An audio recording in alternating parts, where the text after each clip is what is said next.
The Marvels has turned out to be one of the MCU's biggest failures, and when searching for the reasons why it failed, many reviewers point to the trope of the strong female character. Notice the quotes. The thing is, we all want strong, well-written female heroes.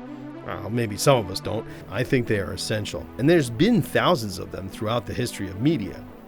And I'm not here to trash Marvel for 15 minutes. There's plenty of other people good at that sort of thing.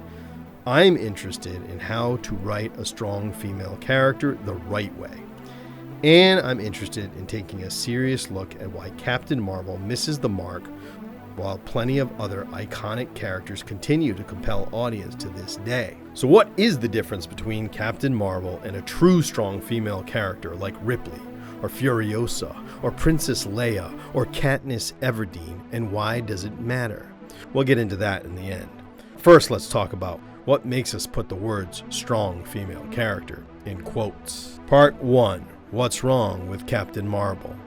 The truth is, the failure of the Marvels can't be put on the back of Captain Marvel alone. It is a sign of the emptiness at the heart of superhero movies in general, and why it seems the world is finally getting tired of them. Hey, I didn't hate the first Captain Marvel movie, but I wouldn't put it anywhere near the list of best Marvel movies in the series. At the heart of why the movie sits low on my list is Captain Marvel herself. Overpowered with powers that feel generic, she is not the most exciting character in the Marvel universe. But what makes the character truly uninteresting is her lack of a character arc. Compare Captain Marvel to the arc of Iron Man and Doctor Strange. Both Iron Man and Doctor Strange begin as deeply flawed characters that overcome weaknesses and are rebirthed as heroes. This is something called the redemption arc, and it's one of the most powerful character arcs in storytelling. Tony Stark starts as a selfish, materialistic show-off, but when he is kidnapped and forced to create weapons for a terrorist organization, he realizes the impact his weapons have had on society. He comes back as Iron Man. Doctor Strange starts off as an egotistical surgeon who loses the use of his hands and must deal with a life where he no longer wields the power of life over death. When he becomes Doctor Strange, he arcs from egomaniac to hero. But Brie Larson's Carol Danvers arc is different. The lesson that she learns by the end of the film is she had all the power in her all along. She learns she is powerful and to embrace her power despite what the men in her world tell her. This is not a compelling or strong arc for a character, as it is not relatable. Most of us see ourselves more like Tony Stark or Stephen Strange. We are flawed people, and the story will teach us to overcome these flaws and be heroic. This is what the hero's journey does. Now let's take a successful heroine from a modern series written by a woman, Katniss Everdeen in Suzanne Collins' The Hunger Games. And I don't care if it's a young adult novel, I read that shit in my 40s and it is good. Katniss Everdeen has a flaw that drives the story. Katniss hates people. When we first meet Katniss, she is spending all her time away from everyone except her sister and her best friend / boy crush Gale.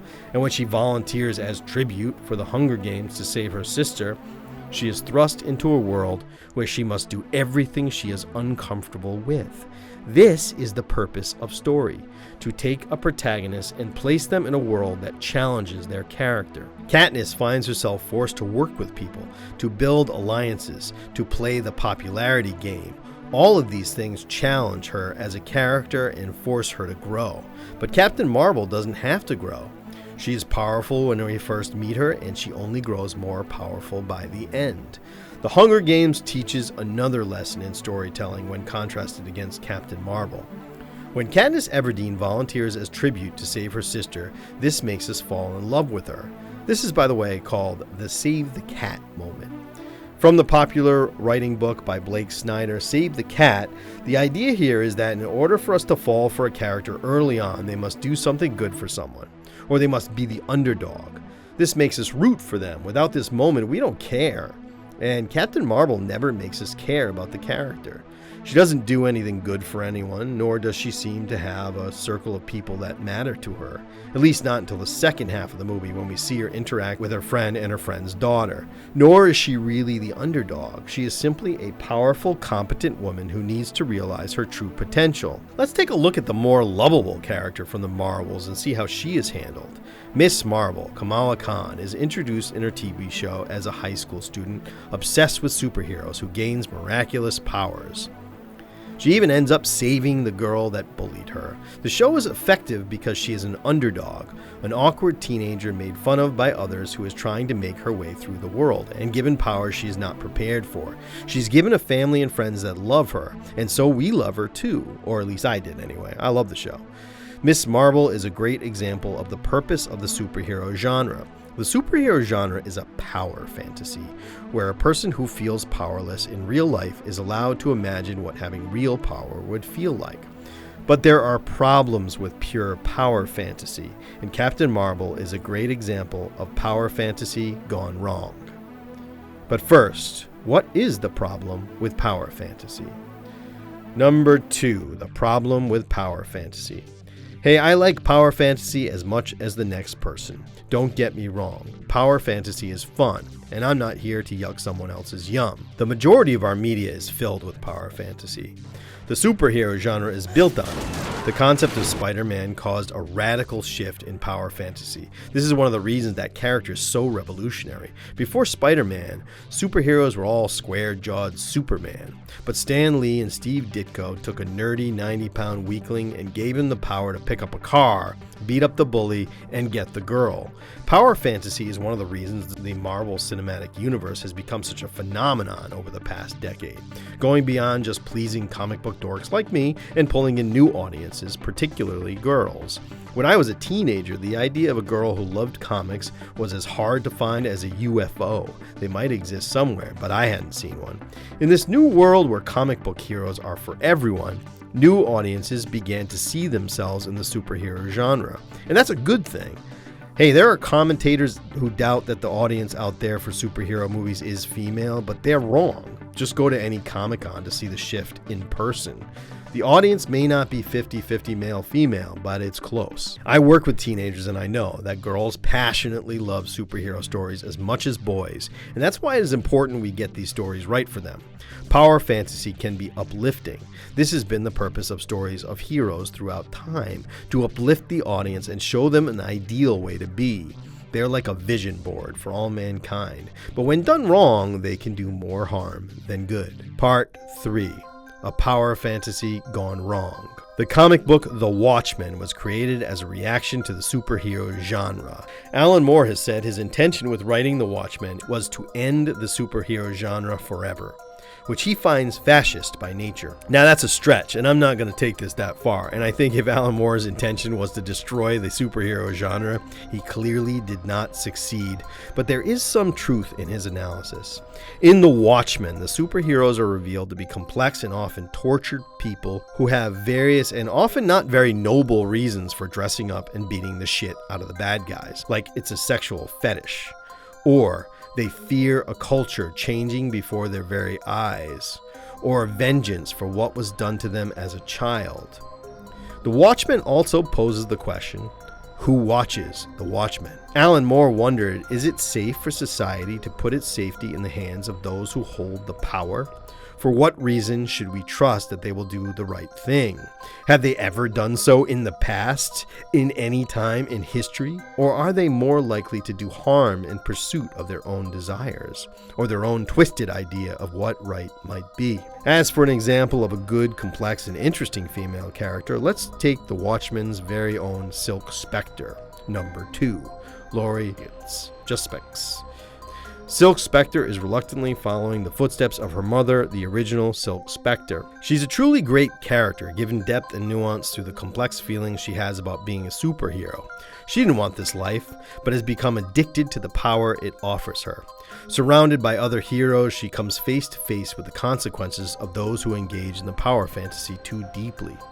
Silk Spectre is in a romantic relationship with the Superman of the Watchmen universe, Dr. Manhattan. She finds him cold and inhuman and leaves him when she eventually realizes he sees all human life as insignificant. He sees us as ants, even her. Watchmen asks the question, why would someone as powerful as a Dr. Manhattan or a Captain Marvel or a Superman care about the affairs of humans? Power separates the powerful from the powerless. And who watches the Watchmen? A society obsessed with power worship takes away the only lesson remaining. Power rules. Those who have it get to tell the story, and those who do not will be at their mercy. And does our society look like it worships anything more than power? I'm tempted to quote the great Leonard Cohen, "I'm guided by the beauty of our weapons." And here we are introduced to the two biggest problems with the storytelling landscape obsessed with power fantasy. The first is this: the truth is, you are not powerful. Power fantasy is a lie. The truth is, you aren't powerful. And when the power fantasy is built entirely on lies, it gives a false hope. For example, we fight the culture wars on the front lines of our media, and whatever side you are on, it is treated like a real battle. Corporations pretend to be politically correct when behind the scenes their products are made by third world children, whilst the CEOs collect million-dollar paychecks for failure and their workers strike to get their fair share, and no one cares. Make no mistake, representation in media is important and good, and more importantly to Hollywood, it makes money. So do not take me for one of those people complaining that the new movies don't look like the old ones. My problem with this fight on the culture war front is even if your side is winning the culture war, and it's debatable who's winning it right now, this is not where the fight is. And meanwhile, those in power are using this as a distraction to continue to take everything away from you while you look the other way. Hey, you may be powerful on Twitter or X or whatever Elon decides to call it this week, but in real life, you are not. Power fantasy offers a quick dopamine hit, a pretend feeling that you're powerful, but the power is meaningless if it doesn't stand for something. And this brings us to the other problem with power fantasy. If the power doesn't represent something else, it is empty. Part 4. Strong female characters done right. The story of the hero was never meant to be about fighting. We don't slay dragons in real life, but the ways children engage in heroic play teach them to be ready to confront the concrete dragons of the real world. Life is hard and requires you to be ready to fight, but not so often with your fists. We practice on pretend dragons so we are ready for conflict that will inevitably come to us, whether we are ready or not. A good hero story couples the power of the hero with an ideal. The hero is good not because they are powerful, they are good because they represent something greater. To write a real strong female character, the hero should follow these rules. 1. Your villain needs to be more powerful than your hero. If the villain is more powerful than the hero can only succeed through their value system. Take, for example, Katniss Everdeen. Katniss Everdeen cannot overcome the totalitarian state of Panem through physical force. She does it by inspiring people through her character and the actions she takes throughout the story. When in the end she is given the ultimatum to kill Peeta or die herself, she refuses, and this act of defiance is what makes her heroic. Katniss fulfills the wish fulfillment of power fantasy. Sure, she's a strong archer and a survivalist, but she's not some superhero. She isn't a 90-pound girl tossing around men 3 times her size to show her power.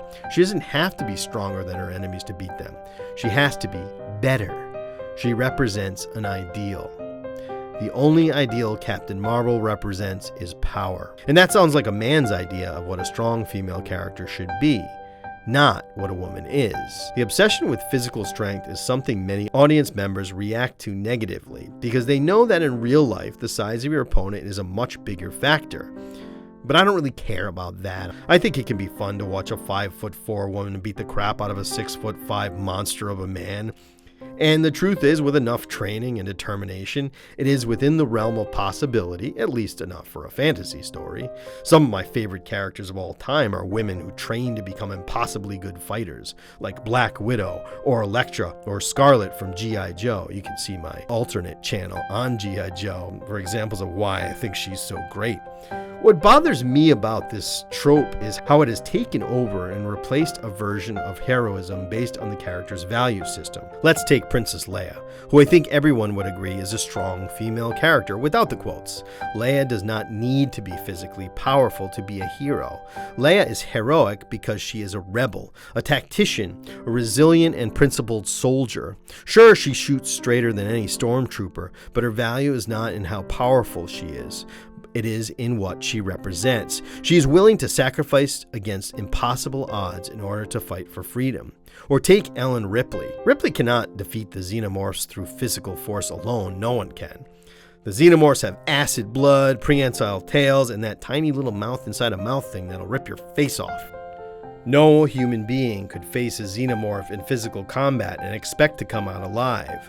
She defeats the queen alien because she is fighting for something important, the life of a child, and she defeats the alien queen through ingenuity, instinct, intelligence, and sheer determination.